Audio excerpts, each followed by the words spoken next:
Les populations de la Mofoué à Konan en général et d'Ongoumou en particulier seront bientôt dotées de la nouvelle technologie. C'est ce qui en découle de la rencontre entre la commune d'Ongoumou et ses partenaires étrangers. Alors, ces investisseurs avec qui nous sommes en contact depuis plus d'1 an sont venus toucher du doigt la réalité de notre commune, de notre centre urbain et peuvent beaucoup nous aider. Nous avons grosso modo 3 projets dont l'un est presque immédiat en termes d'approvisionnement en eau potable des populations. Il y a d'autres projets en termes de numérisation des services municipaux, de matérialisation d'un certain nombre de processus, recouvrement, état civil et même de la communication interne au sein des différents services de la mairie. Situé à quelques kilomètres de la capitale politique, Goumou rencontre des difficultés en qualité d'eau potable et le maire de cette localité en apporte des solutions.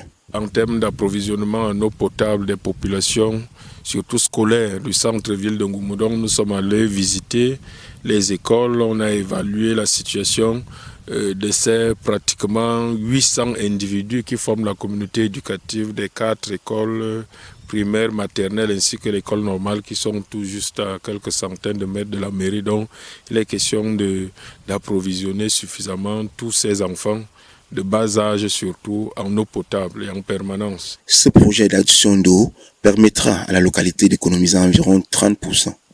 Les projets qui sont portés par eux d'adduction d'eau ont beaucoup d'avantages. D'abord en termes de maintenance, il y a un système numérisé de suivi.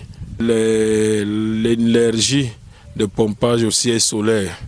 Vous savez, avec les interruptions de fourniture électrique ici, c'est aussi une garantie que l'eau peut être disponible en permanence. Et tout cela revient à peu près à 70% du coût de nos forages à motricité humaine que nous utilisons ici.